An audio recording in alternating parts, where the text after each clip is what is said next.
नमः शिवायेति शिवं प्रपद्ये शिवः प्रसीदेति शिवं प्रपद्ये शिवात् परं नेति शिवं प्रपद्ये शिवोऽहमस्मीति शिवं प्रपद्ये காருண்யத்திரங்கள் 69வது பாடல். தீர்ந்த அன்பு ஆகிய அன்பர்க்கு அவரினும் அன்பு போற்றி, பேர்ந்தும் என் பொய்மை ஆட்கொண்டு அருளிடும் பெருமை போற்றி, வார்ந்த நஞ்சு அகின்று வானோர்க்கு அமுதம் ஈ வள்ளல் போற்றி, ஆர்ந்த நின் பாதம் நாயேற்கு அருளிட வேண்டும் போற்றி. தீர்ந்த அன்பு ஆய அன்பர்க்கு, தீர்ந்த அன்பு அப்படின்னு சொன்னா நன்றாக முதிர்ந்த அன்பு. எப்படி அன்பு காட்டணும் அப்படின்னு ரொம்ப வருஷமா பழகி உன்கிட்டயே சரணாகதி பண்ணிட்டு இருக்கக்கூடிய அந்த அன்பு காட்டுறதுலயே ஒரு முதிர்ச்சி. முதிர்ச்சிங்கிறது என்ன? எனக்கு எதுவுமே பகவான் பண்ணலைனாலும் நான் அவன்கிட்ட அன்பாத்தான் இருப்பேன். இந்த மெச்சூரிட்டி எதை காமிக்கிறது அப்படின்னா அன்எக்ஸ்பெக்டடா இருக்கிறது தான், எக்ஸ்பெக்டேஷன்ஸ் இல்லாம இருக்கிறது தான், அன்கண்டிஷனலா இருக்கிறது தான் மெச்சூரிட்டியை காமிக்குது. நம்ம அந்த மெச்சூரிட்டி அப்படிங்கிறது கொஞ்சம் கொஞ்சமா பகவான் கிட்ட போக போக போக அந்த அன்பர்களுக்கு வந்துடுறது. அதைத்தான் சொல்றார். முதல்ல ஆரம்பத்துல அவனும் புலம்பல் அன்பாதான் இருக்கும். அது அந்த புலம்பல் அன்பு தான் மெச்சூர் ஆகி தீர்ந்த அன்பாக மாறுகிறது. அதனால இங்க தீர்ந்த அன்பு ஆய அன்பருக்கு அப்படின்னா அந்த அன்பை காட்டக்கூடியவர் எந்த கண்டிஷனும் இல்லாம பகவான் கிட்ட என்ன கஷ்டம் வந்தாலும் பகவானே பார்த்துப்பாருன்னு ஒரு சரணாகதி மைண்ட் செட்ல அவர் இருக்காருனா, இவர் எப்படி இருக்காருனா அவரினும் அன்பை போற்றி. என்கிட்ட ஒருத்தன் அன்பு செலுத்துறான், அவன் இன்னைக்கு செலுத்துவான், நாளைக்கு செலுத்தாம போயிட்டான்னா என்ன பண்றது அப்படிங்கிற அந்த எக்ஸ்பெக்டேஷன் பகவானுக்கு கிடையாது. நீ அன்பு செலுத்து, ஓராதார் உள்ளத்தில் ஒளிக்கும் ஒளியான். நீ அன்பே செலுத்தலைனாலும் நான் ஏற்கனவே உன்னுடைய ஹிருதயாகாசத்துல தான் உக்காண்டிருக்கேன். நீதான் அதை பார்க்க மாட்டேங்கிறியே ஒழிய, நீதான் அதை தூசி எடுக்க படிய வச்சிருக்கிய ஒழிய, நீதான் அதை இது பண்ணி அழுக்கு படிய வச்சிருக்கிய தவிர்த்து நான் எப்பவுமே அங்க ஒளிர்ந்து கொண்டுதான் இருக்கிறேன். ஞான தீபேன பாஸ்வதா, அது எப்பவுமே இருந்துதான் இருக்கு. நீ பார்க்கலனாலும் பரவாயில்லன்னு நான் உட்காந்துருக்கேன். இன்னைக்காவது ஒரு நாள் பார்த்துட மாட்டியா? இந்த ஜென்மா இல்லைன்னா இன்னும் 4 ஜென்மா கழிச்சாவது இதே மனசத்தானே கேரி பண்ணிட்டே போகிற நீ. இந்த சூக்ஷ்ம சரீரம் உன்னோட தானே வருது, வேற சூக்ஷ்ம சரீரம் உனக்கு புதுசா கொடுக்கல, ஸ்தூலம் தான் உனக்கு புதுசா கொடுக்குறேன். அதனால அந்த சூக்ஷ்ம சரீரத்துல இருக்கிற மனம் புத்தி சித்தம் அகங்காரத்துல நான் எங்கனா ஒரு இடத்துல ஒளிஞ்சுட்டு இருக்கிறத நீ பார்க்க மாட்டியா அப்படின்னு அங்கேயே சீட்டை போட்டுட்டு உக்காந்துட்டு இருக்கிற அளவுக்கு அன்பு ஜாஸ்தியா அவருக்கு. இது யாராவது பண்ணுவாளா? ஏதோ நீ கண்டுண்டனா கண்டுக்கலாம், இல்லைன்னா போயான்ட்டு வேற ஆளை பாப்பானா? அதை விட்டுட்டு அதுக்குதான் இங்க முதல்ல எடுத்த உடனே அன்பர்களை வசதி சொல்றாரே அப்படின்னு நாம பார்த்தோம்னா, அன்பர்களெல்லாம் தூக்கி சாப்பிடுற அளவுக்கு இவருக்கு அன்பு இருக்கு. ஜென்ம ஜென்மாந்திர தொடர்பை கொடுக்குற. இப்ப ஏதோ 2 ஸ்லோகம் சொல்லிட்டோம்னா அதனோட வாசனை நமக்கு எத்தனை ஜென்ம ஆனாலும் அது இருக்கத்தான் இருக்கு. அந்த புண்ணியமானது வேலை செய்யறது. அவர் he is converting each and every word into புண்ணியம். அந்த புண்ணியத்தோட பலனை அவர் எப்ப வந்தாலும் கொடுக்கிறார், எந்த ஜென்மானாலும் கொடுக்கிறார். அப்ப அது அன்பா? நாம செலுத்துறது அன்பா? நாம இந்த உடம்பு அல்ப உடம்பு, புழுவுக்கு போற உடம்பு, இந்த உடம்பு தீர்ற வரைக்கும் அன்பு செலுத்த தெரியும் நமக்கு, அவ்வளவுதானே. அதுக்கு மேல அதுதான் தீர்ந்த அன்பே நமக்கிட்ட. அதுக்கு அவர் கொடுக்கிற அந்த பிரதி அன்புங்கிறது எப்படி இருக்குன்னா, நீ அவரினும் அன்பை போற்றி, பகவானுடைய அன்பு அப்படி இருக்கு அப்படின்னு. அது மாத்திரம் இல்ல, எதனால அவரினும் அன்பு அப்படிங்கிறது அடுத்தது தனக்கு பண்ணினதையும் சொல்ற. பேர்த்தும் என் பொய்மை ஆட்கொண்டு அருளிடும் பெருமை போற்றி. பேர்த்தும் அப்படின்னா நீ கீனர். இதன் நான் என்ன பண்றேன்னா, இந்த ஜீவன் அந்த இதுல இருக்கேன், நான் தேகாத்ம புத்தி ஜீவாத்ம புத்தி இதுலயே இருக்கேன். நான் நீதான் முழுமுதற் பொருள் பரம்பொருள் அப்படிங்கிற உணர்ந்து கொண்டு இருக்கக்கூடிய அந்த புத்திக்கு நான் எலிவேட் ஆகாம தொடர்ந்து நான் என்ன இந்த லிமிட்டெட் கான்சியஸ்னஸ்ங்கிற ஒரு இதுலயே வைத்து கொண்டிருக்கிறேனே. இதை பேர்த்து இந்த புத்தியை நீக்கி இந்த ஜீவ போதம் அப்படிங்கிற ஜீவனாக நான் இருக்கிறேன் அப்படிங்கிறத நீக்கி பரபோதத்தை சிவஞான போதத்தை நீ எனக்கு கொடுக்குற. பேர்த்தும் என் பொய்மை ஆட்கொண்டு. இந்த பொய்மை அப்படின்னு சொன்னா என்ன அர்த்தம்னா, நான் இந்த உடல் மனம் புத்தி தான் உண்மைன்னு நினைத்து கொண்டிருக்கேனே, அதுதான் பொய்மை. யாரும் முன்னாடியே சொல்ற, நிறைய இடத்துல பொய்யன் பொய்யன் பொய்யன்னு அவர் சொல்லும் போதெல்லாம், ஏன் பொய்யன் பொய் பேசுவாரா அவருன்னா? அப்படி இல்லை, அதனால அவர் பொய்யன் கிடையாது. யாரெல்லாம் இந்த தேகாத்ம புத்தியில இருக்கோமோ அவங்க எல்லாருமே பொய்யர்கள் தான் அப்படிங்கிற அந்த ஒரு அர்த்தத்துல அவர் சொல்றார், என்னுடைய பொய்மையை ஆட்கொள்றதுன்னா என்ன, அதை இவர் தன்னுடைய ஒரு கர்த்தவியமா எடுத்துக்கிறார். நம்ம கிட்ட வந்துட்டான், அவனுக்கு இந்த பொய்யான திங்கிங் எல்லாம் அவனுக்கு போயிடணும், இந்த உலகம் உண்மை அல்ல அப்படிங்கறத அவனுக்கு எப்பாடுபட்டேனும் நான் உணர்த்திதான் ஆகணும்னு ஒரு பிரதிஜைய பகவான் எடுத்துக்கிறார். அருளிடும் பெருமை போற்றி, அதை நீ பண்ற. இவரே நேரம் பண்றாருன்னு இல்ல, ஒரு குரு முக்கமாக அதை பண்றதுக்கு இது பண்ற. நல்ல குருவை கொண்டு கொடுக்குறேங்கிறார் இல்லையா. தேஷாம் சதத யுக்தானாம் பஜதாம் பிரீத்தி பூர்வகம் ததாமி புத்தி யோகம் தம். என்ன கொடுக்கிறேன் நானு அப்படிங்கறது பகவான் ரொம்ப கிளியரா டிக்ளேர் பண்றார். என்ன பண்ணினா என்ன கொடுக்குறேன், அது ரெண்டுமே இந்த 4 வரியில வந்துரும். இந்த 4 வரியில அந்த 2 வரி தான் இந்த 4 வரி அப்படின்னு ஈக்குவேட் பண்ணலாம். தேஷாம் சதத யுக்தானாம், அதுதான் தீர்ந்த அன்பு ஆய அன்பருக்கு. நான் என்ன பண்றேன் அப்படிங்கறது, பேர்க்கும் என் பொய்மை ஆட்கொண்டு ததாமி புத்தி யோகம் தம். நீ சரியான ஒரு குரு கிட்ட பொறுமையா கத்து கொடுக்குற ஒரு குரு கிட்ட புட்டாச்சுன்னா போறோம், அப்புறம் அவன் பழச்சென்றுவான், இந்த ஜென்மா அவன் கடத்தேறிடும். அத பகவான் பண்றாரு. அருளிடும் பெருமை போற்றி, வார்ந்த நன்று. நீ என்ன பகவான் பண்ணின ஒரு இத சொல்ற, செயலை சொல்ற. அதுக்கு எனக்கு நீ இப்படி எல்லாம் பண்ணுவேங்கிறத நான் ஒன்னும் கற்பனையில சொல்லலைப்பா, நீ ஏற்கனவே பண்ணிருக்க இது மாதிரி ஒரு விஷயம். அது என்ன அப்படின்னா, வார்ந்த நஞ்சு அயின்று. நான் வார்ந்த நஞ்சு அப்படின்னு சொன்னா நல்ல பெருகி வந்த விஷம். அதாவது இந்த வாசுகி கிட்ட இருந்து மத்தாக வைத்து இவளை கயிறாக வைத்து இந்த கடையும் பொழுது அவள்கிட்ட இருந்து பொங்கி பொங்கி வந்துதான் அந்த விஷம். அதெல்லாம் பக்கத்துல நிக்க முடியாம எல்லாரும் ஓடி போயிட்டான். அந்த விஷத்தினுடைய ஜுவாலை இருக்கே, அதை தாங்க முடியாம எல்லாரும் ஓடி போயிருக்கான். அந்த விஷத்தை நான் எடுத்துக்கிறேன் அப்படின்னு சொன்ன, அது ஒரு பெரிய தியாகம். அதனாலதான் அவருக்கு தியாகராஜர்னு பேர். ஏன் தியாகராஜன்? இருக்கிறதுலயே பெரிய தியாகம் எது அப்படின்னா, நான் என் உயிரை மதிக்காம நிறைய உயிர்களை காக்கணும்னு நினைக்கிறேன் இல்லையா, அது தியாகம். நான் என் உயிரை கூட கொடுக்குறேன்னு சொல்றது தியாகம் இல்ல, செயல்ல காட்டினியா அதுதான். இவர் காட்டினார், அது அம்பாளுடைய கருணையினால அது தொண்டையில நின்னு போயிடுத்து. அவன் நிறுத்திவிட்டா, அது வேற விஷயம். ஆனா அது எடுத்துக்கிறதுக்கு ஒரு முன் வரணுமே. யாராவது ஒருத்தர், யார் வேணும், யார்கிட்ட போனாலும் யாரும் வாங்கிக்க மாட்டேன்ட்டா. ஒன்லி சிவபெருமான் கிட்ட மட்டும்தான் அந்த விஷத்தை கொடுக்க முடியுமா, அதுதான் ஏத்துக்கிறதுக்கு தயாரா இருந்தார். அதனால சொல்ற, வார்த்த நஞ்சு அயின்று வானோருக்கு அமுதங்கி வள்ளல். எதுக்காக அதை நீ வாங்கிண்ட அப்படின்னா, அதுக்கப்புறம் வரப்போறது அமுதம், அமர நிலை. அந்த அமர நிலையை நான் வானோருக்கு கொடுக்கணும், தேவர்களுக்கு கொடுக்கணும் அப்படிங்கிறதுக்காக வேண்டி முன்னாடி வரக்கூடிய அந்த நஞ்சை நீ வலிய வாங்கி கொண்டாயே அப்பா. அந்த மாதிரி இருக்கக்கூடிய நீ அப்படின்னா, இது இங்க முன்னாடி சொன்ன விஷயத்துக்கும் இதுக்குமே ஒரு ஒப்புமை உண்டு. என்ன அப்படின்னா, என்னுடைய இந்த தேகாத்ம புத்தியையும் ஜீவாத்ம புத்தியையும் தான் இங்க ஒப்புமைப்படுத்துறதுக்கு, அது 2 தான் இந்த நஞ்சு. அந்த நஞ்சை நீ நீக்கி எனக்கு அமரநிலை தருவதற்கு, வானோர்க்கு எப்படி அமரநிலை தருவதற்காக நீ நஞ்சை எடுத்துக்கொண்டாயோ, அது போல என்கிட்ட இருக்கக்கூடிய இந்த லோயர் குவாலிட்டிஸ் எல்லாத்தையும் நீக்கி என்ன எலிவேட் பண்ணி எனக்கு பிரம்ம போதம் தரத்துக்கான ஒரு அருள் நீ பண்ற இல்லையா. அதனால இத நீ முன்னாடி பண்ணிருக்கிறதுனால இதை நீ பண்ணுவேன்னு எனக்கு நல்லா தெரியுது அப்படின்னு இங்க ஒரு உதாரணத்துக்காக அதை எடுத்து சொல்றாரு அவர். ஆர்த்த நின் பாதம் அப்படின்னு, ஆர்த்த அப்படின்னு சொன்னா எங்கும் நீக்கமர நிறைந்து இருக்கக்கூடிய. இப்பதான் நம்ம விஸ்வரூபம் பார்த்துட்டு இருக்கோம்.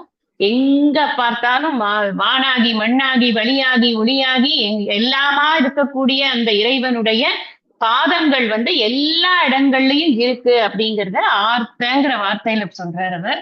ஆர்த்தங்கிற வார்த்தைக்கு கான்டெக்ஸ்டுவலா நிறைய மீனிங் இருக்கு. ஒரு இடத்துல ஆர்த்தங்கிறது சோகமா கூட யூஸ் பண்ணப்பட்டிருக்கு. ஒவ்வொரு இடத்துல ஆர்த்தங்கிறதுக்கு ஒவ்வொரு மீனிங் இருக்கு, நிறைய மீனிங்ஸ் இருக்கு. இந்த இடத்துல என்ன சொல்லியிருக்காருன்னா, நிறைவாக இருக்கக்கூடிய, எல்லா இடங்களிலும் நிறைந்து இருக்கக்கூடிய அப்படின்னு. ஏன்னா பாதத்தை குறிக்கிறார். ஆர்த்தா விஸ்வசஹஸ்ரநாமத்துல வருது, அதுவும் இது ஒண்ணுதானா? இந்த ஆர்த்தாங்கிறது தமிழ், பியூர் தமிழ் வேர்டு. அது இந்த ஆர்த்தாங்கிறது, இது ஆர்த்தாங்கிறது சான்ஸ்கிரிட்டைஸ்டு தமிழ் வேர்டு தான். ஏன்னா அதாவது ஆர்த்தாங்கிறது துன்பம், ஆர்த்திங்கிறதே துன்பம் அப்படின்னு தான் அர்த்தம். அது இந்த இடத்துல ஆர்த்தங்கிறது துன்பம் கிடையாது. இந்த இடத்துல ஆர்த்த அப்படிங்கிறது நிறைவு அப்படிங்கிறது. போகமார்த்த புனர்முலையாள் அப்படின்னு இருக்குல்ல, அந்த இடத்துல ஆர்த்தங்கிறது எப்படி யூஸ் பண்றது, அந்த மாதிரி யூஸ் பண்றாரு. போகமார்த்த புனர்முலையாள் அந்த பாட்டுல எந்த அந்த போகம் நிறைந்த புனர்முலையாள் வருது இல்ல அந்த இடத்துல, அதாவது இந்த உலக இன்பங்கள் முழுதும் கொட்டி கிடக்கின்ற அப்படின்ற அர்த்தம் வருது இல்ல, நிறைவுங்கிற அர்த்தம் வருது இல்ல, அந்த மாதிரி இந்த இடத்துல ஆர்த்தங்கிறத யூஸ் பண்ற. இந்த ஆர்த்தங்கிறது இங்க நிறைந்து இருக்கக்கூடிய, எங்கும் நீக்கமர நிறைந்து இருக்கக்கூடிய நின் பாதம், உன்னுடைய பாதம் நாயேற்க அருளிட வேண்டும். நீ எனக்கு, நான் இது இவ்வளவு மோசமா இருக்கேன், நிறைய தடவை சொல்லிட்டே தான் இருக்கேன், என்னுடைய ஸ்டேட்டஸ் என்னங்கிறது எனக்கு நீ பாதம் அருளிட வேண்டும். the காஸ்ட் ஆஃப் ரிப்படிஷன், எப்பவும் பாதத்தை கேட்கிறார் அப்படின்னாலே அறிவை கொடுன்னு கேட்கிறாருன்னு நம்ம பை டிஃபால்ட் புரிஞ்சுக்கணும். ஏன்னா பாதத்தை கொடுன்னா பாதத்தை பிடிச்சுட்டு நம்ம என்ன பண்ண போறோம்? Practically we don't have anything in physical touch or emotional touch. இதெல்லாம் ஒன்றும் கிடையவே கிடையாது. சரணாகதிக்கும் பாதத்தை பிடிச்சிட்டு இருந்தா அதுதான் சொல்றேன். இந்த பக்தி பரமா நீங்க பார்க்கும்போது பாதத்தை பிடிக்கிறது, பாதத்தை பிடிச்சு என்ன பண்ணுவோம்? சரணாகதி. சரி, ரைட், சரணாகதி. What do you do by சரணாகதி? சும்மா நான் வந்து என்னை உங்ககிட்ட கொடுத்துட்டேன், அதெல்லாம் வந்து இட் வில் நாட் எலிவேட்டர்ஸ். அறிவுதான் வில் எலிவேட்டர்ஸ். உன் பாதத்துல இருக்கிறது என்ன அப்படின்னா, என் இறைவனுடைய பாதம்ங்கிறது அருள் நூல்களால் சொல்லக்கூடிய உபதேசங்கள் தான். அந்த வேதத்தில் வேதபரமாக இருக்கக்கூடிய உபதேசங்கள் எனக்கு புரியும்படிக்கு பண்ணு. அதான் அதுக்குதான் உன் பாதம் எனக்கு வேணுமே தவிர்த்து வெறும் நம்ம வந்து பாத பூஜை பண்றோம். எதுக்கு பாத பூஜை பண்றோம்? நம்ம குருநாதர் பாத பூஜைங்கிறது எதுக்கு பண்றோம்? குருநாதருடைய பாதங்களும் இறைவனுடைய பாதங்களும் டினோட் பண்றது சேம் திங். இறைவனுடைய பாதங்கள் கர்மகாண்ட, உபாசனா காண்ட, ஞான காண்டத்தை தான் காட்டுகின்றன அப்படின்னா, அதேதான் குருநாதருடைய பாதங்களும் காட்டுகின்றன. ஏன்னா அதைத்தான் ஆச்சரணம் பண்ணி கொண்டு இருக்கிறார். அவர் ஏன் குருநாதரா இருக்காருன்னா, எத்யத் ஆச்சரதி சிரேஷ்டக தத்ததேவே தரோஜக. அவர் எதை ஃபாலோ பண்றாருன்னா, இறைவனுடைய அடிச்சுவடுகளை அவர் ஃபாலோ பண்றார். இறைவன் நடக்க நடக்க பின்னாடி போவார்னு பின்னாடி ஒரு இங்கிலீஷ் கதையெல்லாம் இருக்கு. அந்த மாதிரி நடக்க நடக்க அதுதான் அதாவது நம்மளோட இது எப்படி தாட் எப்படின்னா, எல்லாத்துலயும் அறிவை பார்க்கறது. நம்ம வெஸ்டர்ன் கல்ச்சர் எப்படின்னா எல்லாத்துலயும் எமோஷனை பார்க்கறது. இந்த எமோஷன் வந்து நமக்கு it will not lead us to the ultimate freedom. கண்டிப்பா லீட் பண்ணவே பண்ணாது. ஏதோ ஒரு இடத்துல போய் ஸ்டக் ஆகி நம்ம உட்காந்துருவோம். அந்த இடத்துல வந்து பெரும் துக்கத்துலதான் உட்கார்ந்துருக்க வேண்டி இருக்குமே தவிர்த்து அது வரவே வராது. ஈவன் நீங்க பாருங்க, பெரிய பெரிய பாடல்கள் எல்லாம் ரொம்ப இந்த என்ன சொல்றது, மகா துக்கத்துல எழுதின சில வார்த்தைகள் எல்லாம் நம்ம பார்ப்போம். இப்போ இந்த பாட்டே எடுத்துட்டேன்னா ரொம்ப ஃபேமஸ், விழி கிடைக்குமா கருணை விழி. எனக்கு அதை கேட்கும் போதெல்லாம் எனக்கு என்ன தோணும்னா, எதுக்கு இவ்வளவு துக்கம்? துக்கமே தேவையில்லையே, குருநாதர் வந்துட்டாருனாலே அப்புறம் துக்கமே இந்த பாட்டுல இருக்கிற எமோஷனுக்கு அளவே கிடையாது. எனக்கு அதனால அந்த பாட்டை பாடவே பிடிக்காது. எனக்கு துக்கமே கிடையாது. Why you have to have துக்கம்? எனக்கு குருநாதர் வாழ்க்கையில வந்தாச்சுனாலே எனக்கு துக்கம் போயிடுது. அந்த திருட நிச்சய புத்தி நம்மளுக்கு இருக்கணும்னா ஞான திறம் வேணும். பாரதியார் பாடின மாதிரி, எதையோ நீ வந்து கடவுள்னு வணங்குறியே, பல்லாயிரம் வேதங்களும் அறிவொன்றே தெய்வம் என்று சொன்னதை நீ கேட்கலையா அப்படின்னு ஒரு திட்டுவார். அறிவுதான் வேணும், வேற எதுவுமே வேண்டாம். இங்கேயே எல்லா இடங்கள்லயும் மாணிக்க வாசகர் பாடுறது எல்லாமே நீங்க நிறைய வந்து பக்தி பரமா இப்ப இதே நான் பக்தி ரசம் புழிய சொல்லலாம். அது மாதிரியும் நிறைய வந்து ரூம் இருக்கு. பட் நான் என்ன சொல்றேன் அப்படின்னா, பக்தி ரசம் ஒரு பக்கம் இருந்தாலுமே கூட அறிவுதான் நமக்கு நம்மை விடுதலை பண்ணும் அப்படிங்கிற விஷயத்துல நாம வந்து விட்டுறக்கூடாது, கோட்டை விட்டுறக்கூடாது. பக்தியா படிக்கலாம், தப்பு கிடையாது. ஆனா அதை புரிஞ்சுக்கிறச்சே எப்படி புரிஞ்சுக்கணும் அப்படின்னு சொன்னா, இது எனக்கு நின் பாதம் அருளிட வேண்டும் அப்படின்னு சொன்னா, உன்னுடைய பாதங்கள் எதை குறிக்கிறதோ அதை புரிந்து கொள்வதற்கான சக்தியை எனக்கு நீ கொடுக்க வேண்டும். இவர் ஏன் வந்து இல்லைன்னா அழுதுன்னு உட்கார்ந்துருக்காரு. இவர் சொல்லும் போதெல்லாம் நான் இன்னும் வெளியில வரல, நான் இன்னும் இதுல இருந்து வெளியில வரல. ஏன் வெளில வரல? Because you are not able to assimilate what you have been taught. அதை அசிமுலேட் பண்றதுக்கு எனக்கு சக்தி வேணும். அது ரொம்ப முக்கியம் இல்லையா? நம்ம படிக்கிறத நம்ம வந்து புரிஞ்சுக்கிறதுக்கு சக்தி வேணும். அதைத்தான் பகவான்கிட்ட வந்து ஒரு ரிக்வெஸ்டா வைக்கிறார் அப்படின்னு நம்ம பார்க்கலாம். 70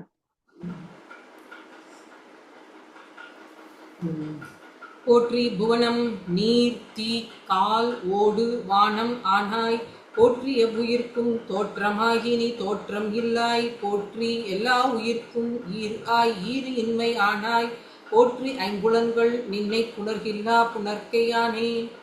ஃபைனலா அவர் இறைவனுடைய எப்படி எப்படி இறைவன் இருக்கிறார் அப்படிங்கறத ஒரு ஃபுல் பிக்சர் நமக்கு கொடுக்கிறார். ஒரு ஒன்னா சொல்லிட்டு வந்தார். இப்ப சொல்றார், போற்றி புவனம் நீர் கால் ஒடு வானம். அந்த இடத்துல ஓடு இல்ல ஒடு, கால் ஒடு வானம் ஆனாய். காலோடு வானம், அதாவது இந்த ஐம்பூதங்கள் இருக்குல்ல, ஐம்பூதங்கள் எது அப்படின்னா அது நீதான். நம்ம இப்ப தத்துவபோதத்துல படிக்கிறோம் எப்படி இந்த பிரபஞ்ச சிருஷ்டியானது ஏற்பட்டது.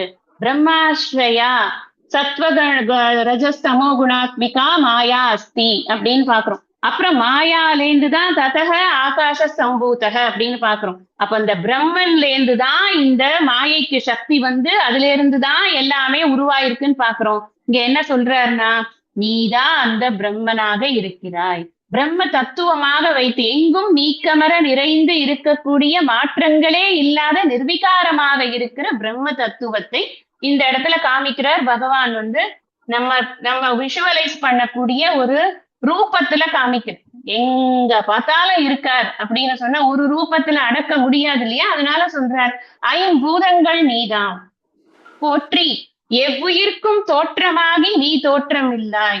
ஏன்னா இதுல கீதையிலையும் சொல்றார், எல்லா பூதங்களுக்கும் நானே ஆதி மத்தியம் அந்தமாக இருக்கிறேன் அப்படின்னு சொல்றேன்.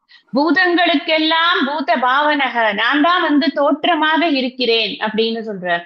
அப்ப இந்த தோற்றமாக இருக்கக்கூடிய, மத்தியமாக இருக்கக்கூடிய, அந்தமாக இருக்கக்கூடிய உனக்கு ஒரு தோற்றம் கிடையாது. முன்னாடியே இந்த விஷயத்த சொல்லியிருக்க, தந்தை தாய்னா எல்லாருக்கும் நீ இருக்க, ஆனா உனக்கு மாதிரி ஒண்ணு கிடையாது அப்படின்னு சொல்லியிருக்க. அதேதான் இங்கேயும் சொல்றார், ஒரு தோற்றம்ங்கிறது. ஏன்னா அனாதி அப்படிங்கறத எஸ்டாப்ளிஷ் பண்ற. பிரம்மன் அனாதி. இப்பதான் நம்ம பிரம்மன் மாயா டிஃபரன்சஸ் எல்லாம் பார்த்தோம். பிரம்மன்கிறதுக்கு ஃபர்ஸ்ட் விஷயமே என்ன பார்த்தோம்னா பிரம்மன் அனாதி. அதைத்தான் இங்கேயும் சொல்றார். இங்கு பரம்பொருள் அனாதி. போற்றி எல்லா உயிர்க்கும் ஈறு ஆய் ஈறு இன்னம் ஆனாய் அப்படின்னு. ஈறு ஆய்னா முடிவு, தோற்றமா இருக்க, முடிவா இருக்க. முடிவு நீ ஈறு இன்னம் ஆனாய்னா என்ன? முடிவு இல்லாதவனாக இருக்கிறாய். நீ தோற்றம் இல்லாதவனாக இருக்கிறாய், முடிவும் இல்லாதவனாக இருக்கிறாய். தோன்றா பெருமையனே அப்படின்னு சொல்றாரு இல்லையா இதுல சிவபுராணத்துல நினைக்கிறேன். தோன்றா பெருமையனே, நீ இதுவரைக்கும் உனக்கு ஒரு தோற்றத்துக்கான உனக்கு ஒரு தோற்றத்துக்கான காரணத்தை சொல்ல முடியாது. அதே போல ஒரு அழிவும் கிடையாது, முடிவுங்கிறதும் சுவாமிக்கு கிடையாது அப்படின்னு. போற்றி ஐம்புலன்கள் நின்னை புணர்கிலா. புணர்கிலா அப்படின்னு சொன்னா, புணர்வது அப்படின்னா அணுகிறது, சேரது. இப்ப ஐம்புலன்களால உன்னை அணுக முடியாது. நான் இந்த மெய்வாய் கண் மூக்கு செவியை வைத்துக்கொண்டு நான் பார்க்கிற இந்த பொருள் இதுதான் சுவாமி, இதுதான் சிவபெருமான், இதுதான் விடையேறிய செல்வன் அப்படின்னு எல்லாம் நான் வெறும் என்னை திருப்திப்படுத்திக்கலாமே தவிர, இந்த ஐம்புலன்களால் காணக்கூடிய விஷயங்களுக்கு அப்பாற்பட்டு அதற்கு ஆதாரமாக நீ இருக்கிறாய் அப்படின்னு அர்த்தம். ஏன்னா புணர்கிலா அப்படின்னா அணுகிறது. அப்படின்னா என்ன அணுகிறதுனா இந்த இந்த ஐம்புலன்கள் அறிவிக்க முடியும். அதாவது இந்த பகவான் கீதையில அப்ரமேயக அப்படின்னு சொல்லுவார். இந்த இது ஆத்ம லட்சணத்துல ஒரு வேர்டு சொல்லு. அப்ரமேயகங்கிறது என்ன? எந்த பிரமாணத்துக்கும் அகப்படாது. விஷ்ணு சஹஸ்ரநாமத்திலயும் அதே வார்த்தை வரும், அப்ரமேயக. அப்படின்னா என்ன அர்த்தம்னா எந்த பிரமாணத்துக்கும் அகப்படாது. பிரமாணம்ங்கிறது என்ன? அறிவை தரும் கருவி. அறிவை தரும் கருவி அப்படிங்கிறது இந்த ஞானேந்திரியங்கள் 5 பிரபலமாக நமக்கு அறிவை தரக்கூடிய கருவியா இருக்கு. இந்த 5 ஞானேந்திரியங்களுக்கு அகப்படாத ஒரு விஷயம் அப்படிங்கிறதுதான் அப்ரமேயக. இதுக்கு இல்லாம நாம சப்த பிரமாணத்துல அது சொல்லக்கூடிய சொற்களை வைத்துக்கொண்டு புரிந்து கொள்ள வேண்டிய ஒரு விஷயமா இருக்கு. டைரக்டா இதுதான்ப்பா பிரம்மன், இந்த பாதை இந்த மாதிரி இருக்கும், 5 அடி 6 அங்குலம் இருக்கும்லாம் காட்ட முடியாது. அதே போலதான் சிவபெருமான். நீங்க பாத்தீங்கன்னா ஒரு இப்ப இவரே சிவப்பு கலருங்கிறாரு. திடீர்னு இவரே என்ன சொல்லுவாரு? இவருக்கு வேற ஒரு காட்சி கிடைக்கும், வெள்ளை வெள்ளையர்னு இருக்க நீ அப்படின்றாரு. எந்த காட்சி எப்படி கிடைக்கிறதுன்னு அந்தந்த ஒரு பர்சனுக்கு எப்படி காட்சி கிடைக்கிறதோ அந்தந்த விதமாக பார்க்கின்றார். அதனால இத பார்க்கிறது, அந்த உருவம் அப்படிங்கறத தாண்டி அதுக்கு அதிஷ்டானமாக இருக்கக்கூடிய அந்த பெரும் தத்துவம், பிரம்ம தத்துவம், பரம்பொருள் தத்துவம், அதைத்தான் குறிக்கிறார். அதனால புணர்கிலா அப்படின்னு சொல்றார். அணுக பெறாத புணர்க்கையானே அப்படிங்கிறார். ஆனா உன்னிடத்திலிருந்துதான் எல்லாமே வருது. நீ எதெல்லாம் எதெல்லாம் உன்னை அறிவிக்க முடியாதோ அது பூராத்தையும் கொடுக்கறது நீதான். ஐம்பொறிகளால் உன்னை அடைய முடியாது. ஆனா ஐம்பொறிகள் எங்கேருந்து வந்து? அது உன்கிட்ட இருந்தா வந்து. நான் அணுக முடியாது. ஆனா உன்னிடமிருந்துதான் அது எனக்கு கிடைத்தது. அதை வைத்துக் கொண்டு கூட நான் உன்னை புரிஞ்சுக்க முடியாது. நான் உன்னை புரிஞ்சுக்கணும்னா 2 விஷயம் எனக்கு வேணும். ஒண்ணு சாஸ்திர ஞானம், குரு அனுகிரகம். எனக்கு ஸ்ரத்தா பக்தி. 3வது விஷயம் எனக்கு ஸ்ரத்தா பக்தி. இந்த 3 இருந்தா தான் இறைவனை உள்ளது உள்ளபடி நம்மளால உணர முடியும். சாஸ்திர ஞானம் இல்லாம வெறும் மேம்போக்காக இப்படி இந்த பாட்டுல அப்படி சொல்லியிருக்கு, அந்த பாட்டுல அப்படி சொல்லியிருக்குன்னு இறைவனை உணரக்கூடியவர்கள் தற்சாந்திக்காக அந்த இறை உணர்ச்சியை பெறலாமே தவிர நிரந்தரமாக மனசுல உள்ளத்திலிருந்தோ அந்த ஒரு துக்கத்தை வெளியேற்ற முடியாது. அதனால என்ன சொல்றாருன்னா, நீ இந்த ஐம்பூதங்களுக்கு அடங்குபவன். நான் போன ஸ்லோகத்துல சொன்னேன், நீங்க பாதம் அப்படின்னு சொன்னாலே நம்ம அறிவை பெறணும்னு சொல்லணும். இது பாருங்க, அதேதான் வந்து முடிப்பார் அவர். நீ இதனால பெற முடியாது, ஐம்பூதங்களால் சாரி 5 அறிவு கருவிகளால் பெற முடியாது. அப்ப வேற எதால பெற முடியாது? அறிவினால் பெற முடியும். அறிவினால் மட்டும்தான் இறைவனை உணர முடியும் அப்படிங்கிறதுனால இவர் சொல்றார். அப்ப யார் எனக்கு அதை பண்ணணும்னா, நீதான் எனக்கு அந்த அனுகிரகத்தை பண்ணணும் அப்படிங்கிறத சொல்றார். அடுத்தது ஆனந்தத்து அழுந்தல் அப்படின்னு டாபிக் வச்சிருக்க. 8வது டாபிக் வந்து ஆனந்தத்து அழுந்தல். இந்த பகவானை வந்து சரணாகதி பண்றது, இந்த இறைவனை அறிந்து கொள்வதற்காக ஆசைப்படுறது, இது எல்லாத்துலயும் ஒரு முக்கியமான ஒரு விஷயம் என்ன, எதுக்காக நாம அதை பண்ணணும் அப்படின்னு அந்த தாபம் ஏன் வருது அப்படின்னு சொன்னா, பகவான் வந்து நாம சந்தோஷமா இருக்கிறதுக்காக உலகத்துல எத்தனையோ விஷயங்களை படைச்சிருக்க. இந்த படைப்புல வந்து சந்தோஷமா இருக்கிறதுக்குன்னு நிறைய விஷயங்களை கொடுத்திருக்க. ஆனா நம்ம அணுகி பார்க்க பார்க்க நமக்கு கிடைக்கிற அந்த சந்தோஷமானது நிரந்தரமான சந்தோஷமா இருக்கிறது இல்லைங்கிறது கொஞ்சம் கொஞ்சமா மெச்சூரிட்டி மைண்டுக்கு வர வர நமக்கு அது தெரியுது. அப்ப நம்ம எந்த செயல் செய்தாலும் அடிப்படையில் அந்த செயல் வந்து ஆனந்தத்துக்காகத்தான் செய்யறோம் அப்படிங்கிற ஒரு விஷயம் உண்மை. அப்படிங்கிற போது இந்த ஆனந்தம்ங்கிறது இந்த குறைவான இந்த உலகத்துல நமக்கு கிடைக்கல. அப்ப இந்த ஆனந்தம் அப்படிங்கிறது நிறைவாக இருக்கக்கூடிய அந்த இறைவனை சார்ந்து இருக்கும் பொழுது மாத்திரம்தான் நமக்கு கிடைக்கிறது அப்படிங்கிறது தான் உண்மை. ஏன்னா அருளாளர்கள் எதை ஆனந்தம் அப்படின்னு சொல்றாங்கன்னா, ஆனந்தம்ங்கிறது மெய்ப்பொருள் மட்டும்தான். ஏன்னா நம்ம பாக்குறோம் சச்சித் ஆனந்தம் அப்படின்னு பிரம்மனுக்கு ஒரு வார்த்தை சொல்றோம், ஆத்மா கக அப்படின்னு சொன்னா, தர்கி ஆத்மா ககன்னா ஆத்மா சச்சிதானந்த ஸ்வரூபக. அப்ப சத்துனா என்ன, சித்துனா என்ன, ஆனந்தம்னா என்னன்னு விளக்கி பார்க்கிறோம். மொத்தத்துல ஆனந்த வடிவமாக இருக்கக்கூடியதுதான் அந்த பரம்பொருள் அப்படிங்கறத நம்ம தெரிஞ்சுக்கணும். அப்படி இந்த ஆனந்தம் அப்படிங்கிற விஷயத்த இந்த இறைவனை உபாசிக்கும் பொழுது அது எப்படி தனக்கு கிடைக்கிறது அப்படிங்கிற ஒரு வெளிப்பாடுதான் இந்த ஆனந்தத்தை அழுந்தல். எப்ப நான் வந்து என் உபதேசங்களை நல்லா புரிந்து கொண்டு இறைமயமாக என்னுடைய மனம் ஆகிறதோ அப்பொழுது என்னால் அந்த உண்மையாக அந்த ஆனந்தத்தை என்னால் அதை அனுபவம்னு சொல்ல முடியாது, உணர முடியும் அப்படின்னு சொல்லலாம். ஏன்னா அனுபவிக்கக்கூடிய ஆனந்தம் எல்லாமே ஷார்ட் லிவ்டு தான். அனுபவம்னு எது வந்தாலுமே அது கொஞ்ச நேரம் இருக்கும், அப்புறம் போயிடும். ஆனா உணர்றது அப்படிங்கிறது நமக்கு ரொம்ப காலத்துக்கு அது இருக்கும். அப்படிங்கிறதுனால இந்த அனுபவம்ங்கிறது இறைவனுடைய தன்மை, அதுதான் என்னுடைய தன்மையும் அப்படிங்கிற ஒரு உணர்வு தான் இந்த இடத்துல வெளிப்பட போறது. நம்ம இப்ப பார்க்க போற பாடல்கள் பார்க்கலாம். 71 அனுபவம் வேற உணர்வு வேற.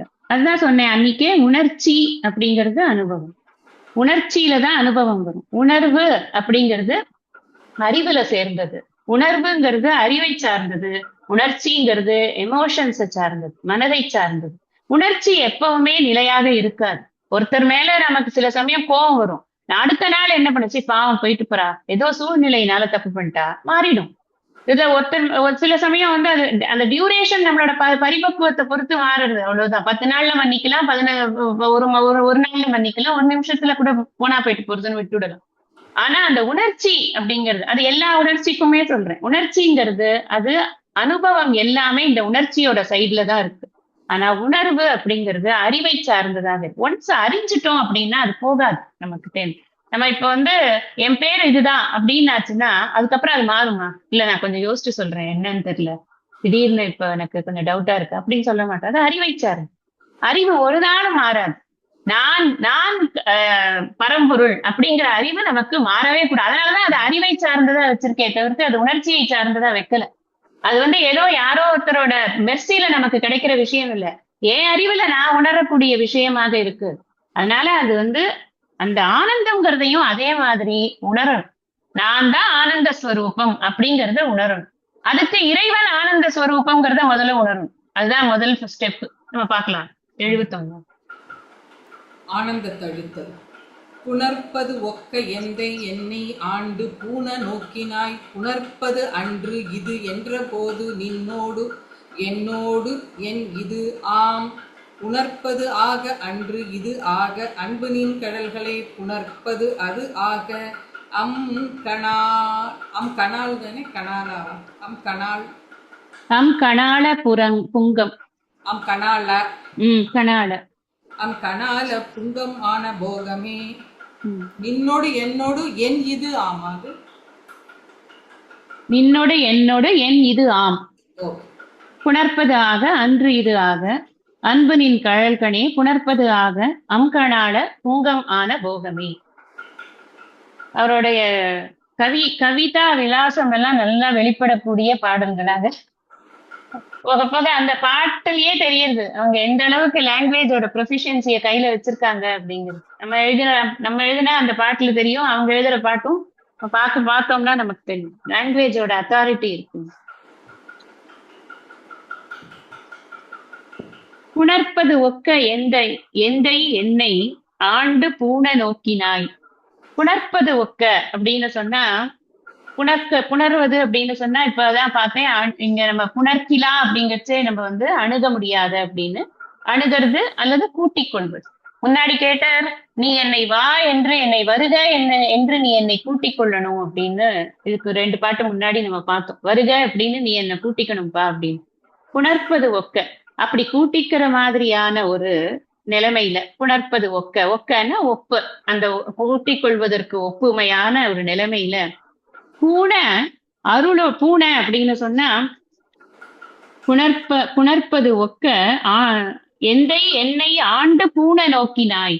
பூனை அப்படின்னா அருளன்னு அர்த்தம். என்னை அருளோடு சேர்ந்து நீ பார்க்கிற. நீ என்னை எப்படி பார்க்கிற அப்படின்னா, வாதனை என்னை கூட்டி எடுத்துக்கோன்னு சொன்னியே, வருக என்று நீ என்னை சேர்த்து கொள்ளணும்னு சொன்னியே, சரி வா அப்படின்னு நீ என்ன ஒரு ஆசையோட பார்க்கிறேப்பா.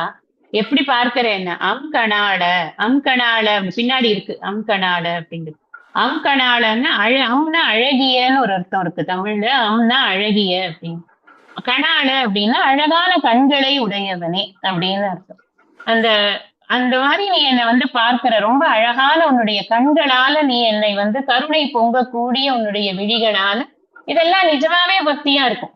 இப்போ நமக்கு ரொம்ப ஒரு எக்ஸ்ட்ரா கொண்டு போற அளவுக்கு நம்ம கிட்ட ஒரு விஷயத்த எடுத்து விளக்கி பகவானே சொன்ன மாதிரி ஒரு ஃபீலிங் எல்லாம் வருதுன்னு வச்சுக்கோங்களேன். அப்ப நம்ம எக்ஸ்பிரஸ் பண்ற வேர்ட்ஸ்ல எந்த விதமான ஒரு போலித்தனமும் இருக்காது. அது உண்மையாவே அது நம்மளோட மனசுல இருக்கிறது அப்படியே வெளியில வரும். அப்படிதான் அவருக்கு இப்ப வருது. பகவானை பார்க்கும் பொழுது நீ இவ்வளவு அழகான கண்களால நான் என்னை ஏத்துக்கோன்னு சொன்ன உடனே, வா நான் உன்னை ஏத்துக்கிறேன்னு என்னை கூப்பிட்டியே, அது உன்னுடைய உயர்வு. புங்கம் அப்படின்னு சொன்னா உன்னுடைய உயர்வு. அது புங்கமான போகமே அப்படின்னு சொன்னா போகத்தை தரக்கூடியவனே, போகத்திலேயே திளைத்திருக்க வைத்திருப்பவனே அப்படின்னு. சரி, என்ன பண்ணின நீ? அது மாதிரி எல்லாம் நான் உன்னை புகழறதுக்கு. புணர்ப்பது ஒக்க எந்தை என்னை ஆண்டு பூண நோக்கினாய். இப்ப அதுதான் இப்ப நம்ம படிச்சிட்டோம். புணர்ப்பது ஒக்க எந்தைங்கிறது தெரியும், என்னுடைய தந்தையே அப்படிங்கிறது.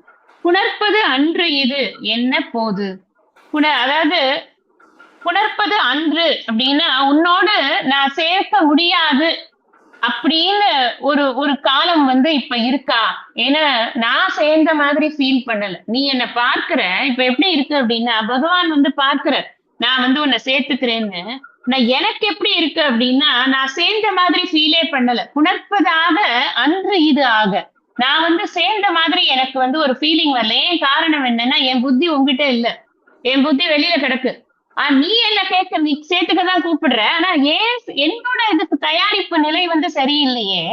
அப்போ நின்னோடு என்னோடு புணர்ப்பது அன்று இது என்ற போது, நின்னோடு என்னோடு நின்னோடு என்னோடுன்னா அப்ப உன்னோடு நான் ஐக்கியப்படுத்திக்கிறதுக்கு ஏற்ற ஒரு காலம் தான் இது அப்படின்னு நீ ஆசைப்பட்டு வந்த போது கூட நான் தயாராக இல்லாத காரணத்தினால என்னால உன்கிட்ட வந்து சேர முடியலையாப்பா. இதுதான் வந்து இருக்கிறதுலயே வினயமான விஷயம். நான் எனக்கு இன்னும் நீ கொடுக்கவே இல்லை அருள் அப்படி கூட கேட்கலாம். நீ என்ன அருளை கொடுக்குற இப்படி இந்த பாட்டை இப்படியே மாத்தி போட்டோம்னு வச்சுக்கோங்களேன். நீ என்ன அருளோட தான் பார்த்த, எல்லாம் ரைட்டு, ஆனா எனக்கு ஒன்றும் கிடைக்கலையே, I am not able to feel anything அப்படின்னு சொல்லலாம். ஆனா அவர் அப்படி சொல்லல. அவர் சொல்றது என்ன அப்படின்னா, நின்னோடு என்னோட புணர்ப்பது அன்று இது என்ன போது, உன்னையும் என்னையும் ஐக்கியப்படுத்திக்கிறதுக்கான காலம் இது இல்ல அப்படின்னு நீ ஏதாவது நினைச்சிட்டியா? ஏன்னா இது ஏன் நான் கேட்கிறேன் அப்படின்னா, நான் ஏன் இந்த கேள்வி கேட்கிறேன், என் இது ஆம், நான் ஏன் இந்த கேள்வி கேட்கிறேன் அப்படின்னு சொன்னா, என்னால எதுவும் செய்ய முடியறது ஒண்ணும் இல்ல. ஏன்னா நான் என்ன நினைக்கிறேன் அப்படின்னா, உன்னோட சேர்ந்து கலப்பதற்கு இது காலம் அப்படின்னு நீ திருவுள்ளம் கொண்டிருக்கன்னு நான் நினைக்கிறேன். ஆனா என்னால சேர முடியல. எனக்கு தடை எங்க இருக்குன்னா, எனக்கு வெளியில எங்கேயும் இல்லை, என்கிட்டதான் இருக்கு. விஷயம் என்ன அப்படின்னா, என்னால சேர முடியல. நான் நினைக்கிறேன் நீ என்ன சேர்த்துக்கிறதா வரேன்னு. நீ ஏதாவது இப்ப சேர்த்துக்கிறதுக்கான காலம் இல்லைன்னு நினைச்சுட்டியோ, அதனால என்னால சேர முடியலையோ, இல்ல எனக்கு தயாரிப்பு இல்லையோ, ரெண்டு ஏதாவது ஒண்ணு இருக்கணும். ஏதாவது ஒண்ணு இருந்ததுனாதான் நான் வந்து சேராம போகணும். இங்க கேள்வி அவர் வந்து கேட்கிறார், நீ எனக்கு இது கரெக்ட் டைம் இல்லைன்னு நினைக்கிறியாப்பா, நான் இன்னும் தயாராகலன்னு நினைக்கிறியாப்பா, நான் இன்னும் சேர்ந்த மாதிரியே எனக்கு ஃபீல் ஆகவே இல்லையே, நீ புணரலாம்னு வரும்போது கூட என்னால வந்து சேர முடியலையே.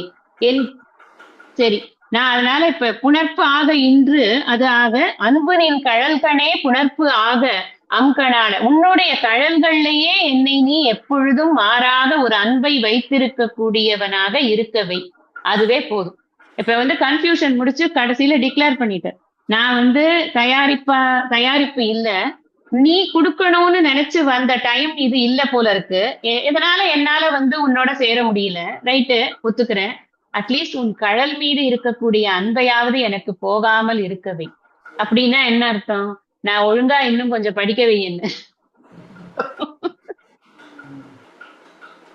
பக்குவப்பட்டேன் அப்படின்னு சொல்லி அவர் சொல்லுவார்.